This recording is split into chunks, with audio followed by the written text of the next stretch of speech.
maling. Nih, bis, katakan di bis ya, lagi duduk gini nih seorang pemuda, tiba-tiba datang ibu hamil. Ah, ibu hamil ya? Iya deh. Ah, maaf ya bu, silahkan duduk. Apa yang terasa? Respect? Senang? Hanya berdiri aja, padahal dia berdiri tahu nggak? Mau turun ya. Tapi kita, waduh itu pemuda. Itu nggak banyak ngomong, saya berjalan, nggak usah banyak ngomong. Masuk ke hati orang tuh nggak usah banyak ngomong kayak gini. Tinggal ibu silahkan duduk bu. Udah kebelit. Saya juga pernah tuh pak. Padahal kita mau turun, orang Indonesia. Waktu ya suatu saat takdirnya sedang di Jerman, itu ada ibu-ibu udah sepuh. Terus persilahkan duduk, orang-orang baik. Padahal kita mau turun. Bandingkan dengan yang satu ini. Dulu, ibu hamil bu? Iya deh. Gede banget sih bu hamil. Ini hamil seperti ini berapa bulan bu? 8,5 bulan deh. Pantes gede ya bu ya. Itu berat nggak sih bu hamil kayak gini? Bukan berat lagi deh, berat banget. Tapi ibu kelihatannya kuat kok bu. Ya, kuat-kuatin aja asli. Ibu pengen punya anak yang kuat nggak bu? Siapa yang pengen punya anak yang letoy dong deh? Bu tahu nggak bu?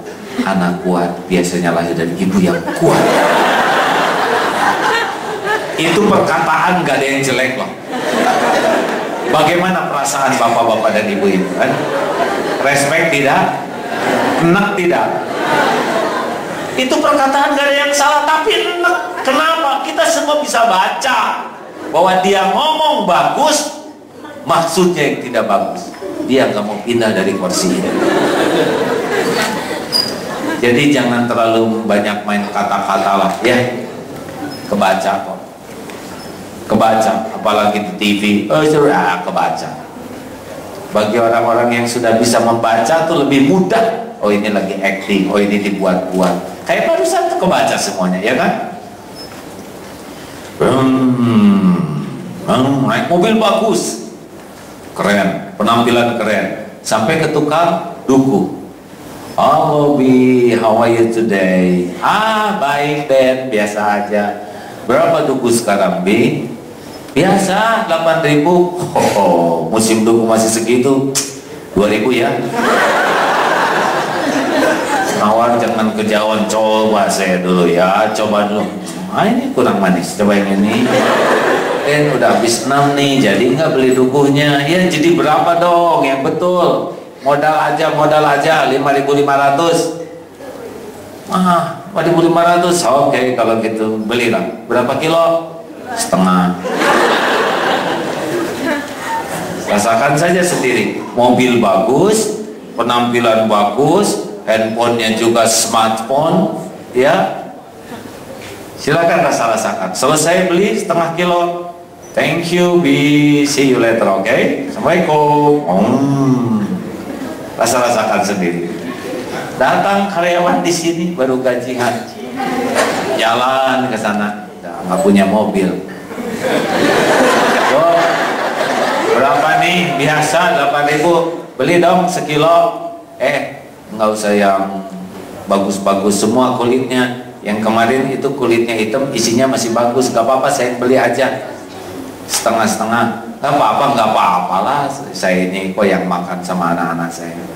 Daripada busuk, mubazir, mending gak apa-apa. Pas dibayar 10.000. Ini kembaliannya. Gak apa-apa, buat nambah-nambah bekal anak. Bu, makasih ya. Assalamualaikum. Mana yang ada di hati saudara?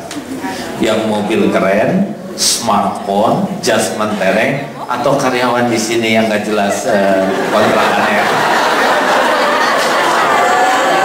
Ayo, yang mana? Jawab jangan cengah-cengir aja.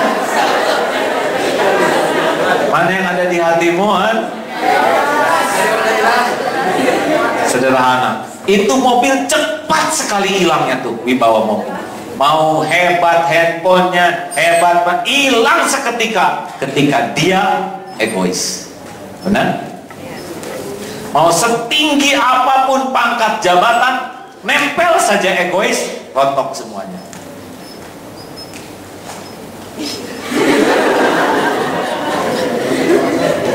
Beginilah kalau rezeki, nggak bisa ngejar terus. Mata airnya di mana, yang nimba siapa, yang beli siapa, yang nganterin siapa. Kalau rezeki saya, demi Allah akan ngejar. Makanya saya tuh males sekali mikirin rezeki itu, karena pasti ngejar sih. Ini serius hadirin. Saya udah 51 tahun hidup, belum pernah sehari pun rezeki nggak ngejar. Belum pernah saya nggak minum, belum pernah juga nggak makan. Dan kalau saya lihat makan, berasnya dari Cianjur, garamnya dari Madura, ikannya dari Tanjung. Oh, ini luar biasa nih. Dia ngejar saya. Coba kalau saya harus ngejar makanan, kapan makannya? Makanya aneh sekali orang yang pikirannya tuh nyari makan, uang terlalu rendah. Makanya kuliah di sini bertahun-tahun pikirannya hanya isi perut, derajatnya enggak jauh dengan yang keluar dari perut tuh. Itu kata Imam Ali. Karena rezeki itu udah pasti ada. Jangan takut tidak punya rezeki, tapi takut tidak punya keyakinan Allah penjamin rezeki. Sambil takut-takut juga saudara makan, ya kan?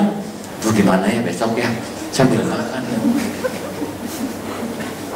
Halo? Ini fakultas ekonomi ya? Wah, ini dia nih. Harus keluar ilmu ini di sini. Saya pelaku bisnis, tapi nggak pusing tuh tentang rezeki. Dan waduh, maju tuh Pak. Anak 11. Enggak tuh saya nggak mikirin rezeki anak, pasti anak saya ada rezekinya. Yang harus saya latih bukan takut tidak punya rezeki, takut tidak punya keyakinan, takut tidak punya syukur, takut tidak punya jujur, takut tidak punya sabar. Kalau lagi dibuat nggak ada, takut nggak punya ridho. Kalau pas diambil, semuanya juga ada waktunya. Tinggal gigih saja ikhtiar. Kita kan tidak disuruh mencari rezeki, menjemput rezeki. Kalau mencari itu antara ada dan tiada. Kalau menjemput pasti ada, tapi belum tentu ketemu. Itu masalahnya. Anak di Blok M dijemput ke Blok S, salah sendiri, ngaco jemputnya ya. Jadi kalau kita nggak punya uang, bukan nggak ada jatahnya, nggak benar jemputnya. Nah, kita kuliah itu supaya niatnya lurus, caranya benar, berkah, nanti ketemu dengan rezekinya. Enak kalau udah tahu ilmunya. Nanti harus ada kuliah khusus tentang rezeki ini ya. Kelihatannya saudara masih remang-remang begini sebenarnya. Hadirin maaf ya, kalau saya cerita tentang rezeki kemudian saya miskin papa gitu ya, terlontang lantung, alhamdulillah perusahaan bagus, maju, pesantren semuanya cukup ya, dengan konsep seperti ini. Dan teman-teman kerjanya gigih sekali dan mereka nggak pusingkan gaji, karena nggak penting sih gaji kecil itu, yang penting penghasilan besar ya. Nanti di bab terakhir ya. Oh, udah egois, sudah selesai ego. Jadi mulai sekarang otak ini diisinya bukan apa yang saya dapatkan, tapi apa yang bisa saya berikan. Jadi otak ini khairun nas anfa'uhum linnas. Itu menurut Nabi, sebaik-baik manusia adalah manusia yang paling banyak manfaatnya. Kenapa kuliah? Saya ingin banyak manfaatnya dalam hidup saya. Kenapa kamu berlatih? Saya ingin tubuh saya manfaat. Pokoknya otak ini saya berbuat untuk manfaat, ngumpulin untuk manfaat. Barulah orang sukses. Kalau orang yang ngumpul-ngumpulin doang, baru fakir. Gak ada apa-apanya orang kaya yang banyak tabungannya. Yang ada apa-apa tuh orang banyak sedekahnya. Kan ditabung, lihat enggak, megang enggak, makan enggak, benar? Seperti koruptor itu kan manusia terblow on. Saudara jangan tersinggung ya. Kalau tersinggung berarti saudara yang koruptor. Iya, blow on, apalagi koruptor tua itu makhluk blow on luar biasa. Udah sepuh kan, udah sedikit rezekinya. Bos, kambing guling. Oh, kolesterol. Bos, oh asam urat.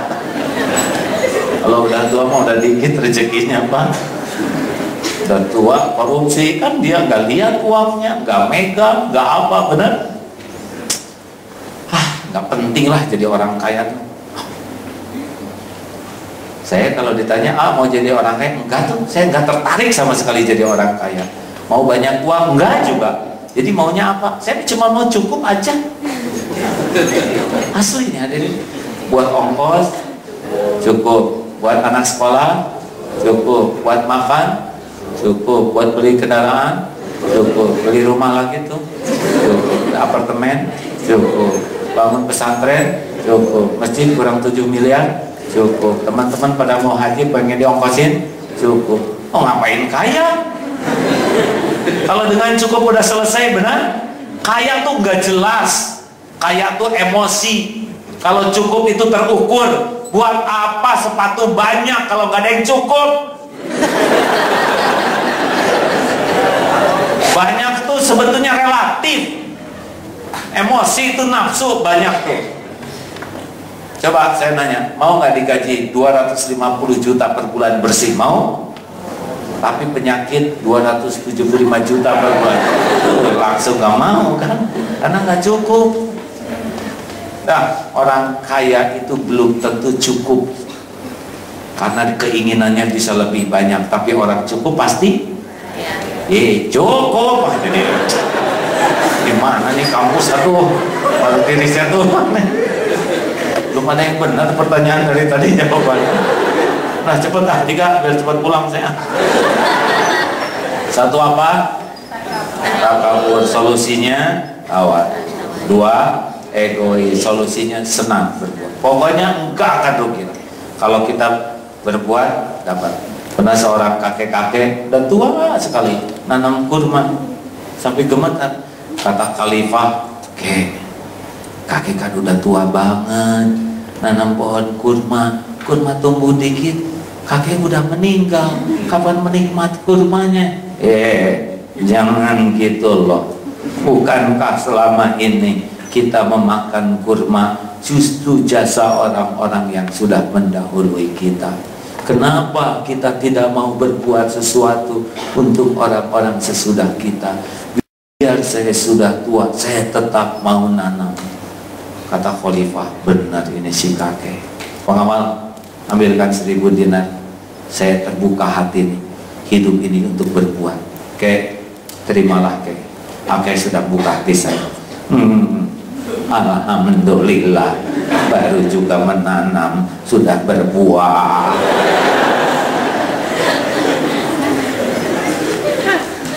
Jelas nggak ini?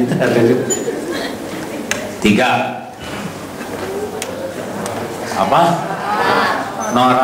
Nora itu orang yang sebetulnya saya menyebut ria sih, cuman susah digabungin hurufnya jadi tengri gitu ya, tengil. Nora itulah orang yang show off ya, dia ingin kelihatan lebih dari kenyataan. Ini norak sebetulnya, karena dia jadi ngebohong, hidupnya tuh nggak realistis. Ingin kelihatan lebih kaya, ingin kelihatan lebih intelek, dia nggak berani hidup tampil apa adanya. Ini capek hidup kayak gini. Orang banyak cicilan tuh rata-rata tuh, maaf ya, ada yang karena perlu, tapi ada yang juga pengen dipuji orang. Rumah dibagus-bagusin, pakai marmer demi dipuji orang, padahal nyicil. Tahu nggak? Yang muji nggak pernah nyumbang tuh cicilannya. Harusnya kalau gitu dia nyumbang kan, kita udah capek-capek nyicil. Banyak tuh orang yang hidup demi pujian orang sampai nyicil. Ini benar-benar kekanak-kanakan. Tes, akhwat, pilih. Kalau dipotret, mendingan bagusan potretnya dari aslinya atau bagusan asli dari potretnya? Jawab.